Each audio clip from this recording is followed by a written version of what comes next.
জামালপুর গরম খবরে আপনাকে স্বাগত। এই উপদেষ্টা যারা আছেন, আপনারা যদি বেঈমানি করেন, আমাদের সাথে প্রতারণা করেন, কলিজা ছিঁড়ে ফেলবো, পরিষ্কার মাফ করবো না, মাফ করবো না। এই উপদেষ্টা যারা আছেন, কারো সন্তান রক্তাক্ত হয় নাই, আপনারা নিজেরা রক্তাক্ত হন নাই, আপনারা জেলে ওইভাবে যান নাই। এইখানের এই ছাত্র যুবক তরুণ অল্প বয়সী ছেলেরা জেলে গিয়েছে, মার খেয়েছে, হাত ভেঙেছে, পা ভেঙেছে, রক্ত ঝরিয়েছে, তার বিনিময়ে আপনারা উপদেষ্টা হয়েছেন। কাজে আপনারা যদি বেঈমানি করেন, আমাদের সাথে প্রতারণা করেন, কলিজা ছিঁড়ে ফেলবো, পরিষ্কার মাফ করবো না, মাফ করবো না। যদি এই গণ অভ্যুত্থানের আকাঙ্ক্ষার বিপরীত কোন কর্মকাণ্ড করে, ভাগ বাটোয়ারা রাজনীতি পুনঃপ্রতিষ্ঠা করে, আমরা আপনাদেরকে ছাড় দেব না। এই বাম আঙ্গুল, এটা হাসিনার আমলে ডাকসুর হামলায় ফ্র্যাকচার হয়ে বাঁকা হয়ে গেছে। এই নাকের ডান পাশ বাঁকা হয়ে গেছে ইউনূস সরকারের সময়। ডক্টর ইউনূসের কথায় হসপিটাল থেকে আমরা আতঙ্কিত হয়েছি যখন দেখেছি পত্রিকায় যে আওয়ামী লীগকে নিষিদ্ধ করা হয় নাই, যে কোনো সময় তাদের কার্যক্রম চালু হতে পারে। এই বক্তব্যের জানি না তিনি এসে এখানে কি ব্যাখ্যা দিয়েছেন, এটা কথার কথা হয়েছে নাকি, সেই জবাব সরকারকে দিতে হবে। একটা রাজনৈতিক দলের প্রধান এইভাবে বিনা কারণে কার্যালয়ের সামনে রক্তাক্ত হওয়ার পরেও যদি এই দস্যুরা পার পেয়ে যায়, আগামীতে কিন্তু অনেকের ভাগ্যে এই পরিস্থিতি বরণ করতে হবে। নিশ্চয়ই 2007 সালে তারেক রহমানের সাথে যা হয়েছে আপনারা ভুলে যান নাই। জামাতের নেতা, বিএনপি নেতাদেরকে ফাঁসির প্লট তৈরি করা হয়েছিল, ভুলে যান নাই। আজকে আমি পরিষ্কারভাবেই বলি, এই সামরিক বাহিনীতেও একটা অংশ আছে, প্রশাসনে একটা অংশ আছে, যারা হাসিনাকে ভারতীয় প্রেসক্রিপশনে আওয়ামী লীগকে পুনর্বাসন করতে চায়। কাজী তাদের বিরুদ্ধে যদি আমরা না দাঁড়াই, তাদের বিরুদ্ধে যদি ব্যবস্থা না নেওয়া হয়, তাহলে আন্দালিব রহমান পার্থ বিএনপির সমাবেশে একটা কথা বলেছিল যে যারা জুলাই গণ অভ্যুত্থানের প্রোফাইল লাল করেছিলেন, আওয়ামী লীগ কোনোভাবে এই দেশে কামব্যাক করতে পারলে জীবন লাল করে দেবে। কাজে হুঁশিয়ার হন, সাবধান হন। ভোটের জন্য অনেকেই তোয়াজ করছেন, আমরা আওয়ামী লীগের বিরুদ্ধে না, হ্যাঁ অমুকের বিরুদ্ধে না, আমরা রাজনৈতিক দল নিষিদ্ধের পক্ষে না। এত দুর্বল ইমান নিয়ে রাজনীতি করা যায় না।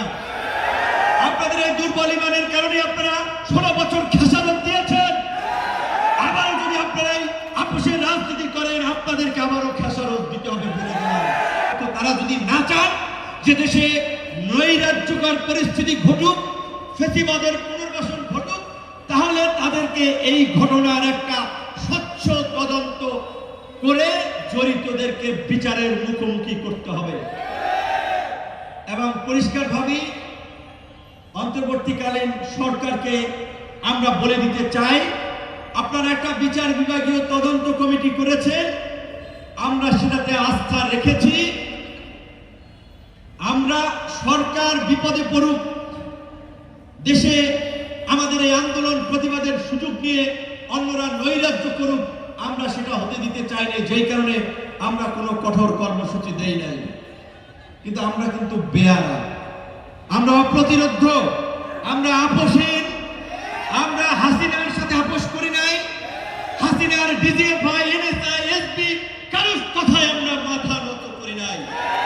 সুতরাং আজকের যদি কেউ ভেবে থাকে আমাদের উপরে একটা আক্রমণ করে আমাদেরকে ভয় দেখিয়ে জাতীয় পার্টিকে পুনর্বাসন করবে, আওয়ামী লীগকে পুনর্বাসন করবে, আমাদের জান জবান থাকতে তারা সেটা পারবে না। এইটা আমরা হতে দিব না। ডক্টর ইউনূসের কথায় হসপিটাল থেকে আমরা আতঙ্কিত হয়েছি যখন দেখেছি পত্রিকায় যে আওয়ামী লীগকে নিষিদ্ধ করা হয় নাই, যে কোনো সময় তাদের কার্যক্রম চালু হতে পারে। এই বক্তব্যের জানি না তিনি এসে এখানে কি ব্যাখ্যা দিয়েছেন, এটা কথার কথা হয়েছে নাকি, সেই জবাব সরকারকে দিতে হবে। আপনারা এই উপদেষ্টা যারা আছেন, কারো সন্তান রক্তাক্ত হয় নাই, আপনারা নিজেরা রক্তাক্ত হন নাই, আপনারা জেলে ওইভাবে যান নাই। এইখানের এই ছাত্র যুবক তরুণ অল্প বয়সী ছেলেরা জেলে গিয়েছে, মার খেয়েছে, হাত ভেঙেছে, পা ভেঙেছে, রক্ত ঝরিয়েছে, তার বিনিময়ে আপনারা উপদেষ্টা হয়েছেন। কাজে আপনারা যদি বেঈমানি করেন, আমাদের সাথে প্রতারণা করেন, কলিজা ছিঁড়ে ফেলবো, পরিষ্কার করে বলবো। মাফ করবো না, মাফ করবো না। খালি এইটুকু বলবো, খালি এইটুকু বলবো, সাবেক নির্বাচন কমিশনারের গলায় জুতার মালা, প্রধান বিচারপতি দেশ ছেড়ে পালিয়ে গেছে, বাইতুল মোকাররমের ইমাম পালিয়ে গেছে, সাবেক পুলিশ প্রধান রাজ সাক্ষী। এই পরিস্থিতি দেখেও যদি আপনারা শিক্ষা না নেন, যদি এই গণ অভ্যুত্থানের আকাঙ্ক্ষার বিপরীত কোন কর্মকাণ্ড করে ভাগ বাটোয়ারা রাজনীতি পুনঃপ্রতিষ্ঠা করে, আমরা আপনাদেরকে ছাড় দেব না।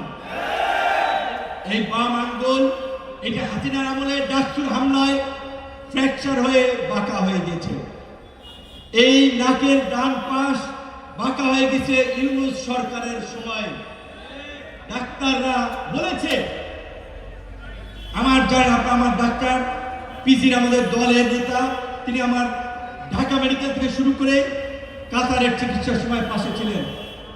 অবশ্যই ঢাকা মেডিকেলের ডাক্তারদের প্রতি কৃতজ্ঞতা জানাই, পরিচালক সহ পুরো টিমের প্রতি, এবং সরকারের উপদেষ্টা যারা অনেকে হসপিটালে গিয়েছেন, ব্যক্তিগতভাবে দুঃখ প্রকাশ করেছেন, অনেকে চোখের পানি ফেলে দিয়েছেন, তাদের প্রতি আমরা কৃতজ্ঞতা জানাই। কিন্তু ডাক্তাররা বলেছিলেন, আমি শুনেছি, আমার ডাক্তার সেই সিঙ্গাপুরে কয়েকদিন আমরা একই রুমে ছিলাম, মেডিকেলে ভর্তি ছিলাম, সেখানে সে ছিল, ঢাকায় ছিল, বারবার বলেছিল, ভাই সে আমি নামাজ পড়তে পারি নাই, কিন্তু ওইখানে সে 5 ওয়াক্ত নামাজ পড়ছে।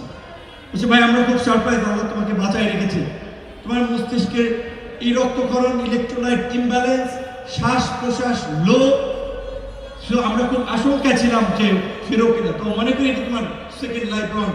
অসংখ্য মানুষের দোয়া এবং ভালোবাসায় তুমি এই পরিস্থিতিতে স্টেবল আছো, ভালো আছো। এই সারা দেশের মানুষ যে দোয়া করেছে, দেখেছি এই যাত্রাপথে সিঙ্গাপুর অনেকের সাথে দেখা হয়েছে, এইখানে অসংখ্য মা বোন, তাদেরকে আমরা ধন্যবাদ জানাই। রাজনৈতিক দলের শীর্ষ নেতারা খোঁজ দিয়েছেন, তাদেরকে ধন্যবাদ জানাই। কিন্তু রাজনৈতিক দলের নেতৃবৃন্দকে এইটা বলবো, সবাই তো আপোষ করে রাজনীতি করে নাই। আপনারা গত 16 বছর আপোষ করে রাজনীতি করেন নাই। কাজী একটা রাজনৈতিক দলের প্রধান এইভাবে বিনা কারণে কার্যালয়ের সামনে রক্তাক্ত হওয়ার পরেও যদি এই দস্যুরা পার পেয়ে যায়, আগামীতে কিন্তু অনেকের ভাগ্যে এই পরিস্থিতি বরণ করতে হবে। নিশ্চয়ই 2007 সালে তারেক রহমানের সাথে যা হয়েছে আপনারা ভুলে যান নাই। জামাতের নেতা, বিএনপির নেতাদেরকে ফাঁসির প্লট তৈরি করা হয়েছিল, ভুলে যান নাই। আজকে আমি পরিষ্কারভাবেই বলি, এই সামরিক বাহিনীতেও একটা অংশ আছে, প্রশাসনে একটা অংশ আছে, যারা হাসিনাকে ভারতীয় প্রেসক্রিপশনে আওয়ামী লীগকে পুনর্বাসন করতে চায়। কাজী তাদের বিরুদ্ধে যদি আমরা না দাঁড়াই, তাদের বিরুদ্ধে যদি ব্যবস্থা না নেওয়া হয়, তাহলে আন্দালিব রহমান পার্থ বিএনপির সমাবেশে একটা কথা বলেছিল যে যারা জুলাই গণঅভ্যুত্থানে প্রোফাইল লাল করেছিলেন, আওয়ামী লীগ কোনোভাবে এই দেশে কামব্যাক করতে পারলে জীবন লাল করে দেবে। কাজী হুঁশিয়ার হন, সাবধান হন। ভোটের জন্য অনেকেই তোয়াজ করছেন, আমরা আওয়ামী লীগের বিরুদ্ধে না, হ্যাঁ অমুকের বিরুদ্ধে না, আমরা রাজনৈতিক দল নিষিদ্ধের পক্ষে না। এত দুর্বল ইমান নিয়ে রাজনীতি করা যায় না। আপনাদের এই দুর্বল ইমানের কারণে আপনারা 16 বছর খেসারত দিয়েছেন। আবারও যদি আপনারা আপোষের রাজনীতি করেন, আপনাদেরকে আবারও খেসারত দিতে হবে বলে দিলাম। কাজী একটু অনুরোধ থাকবে, আওয়ামী লীগের প্রশ্নে, আওয়ামী লীগের দোষকদের প্রশ্নে আমরা জীবন থাকতে যেন আপোষ না করি। অবশ্যই আমরা বলেছিলাম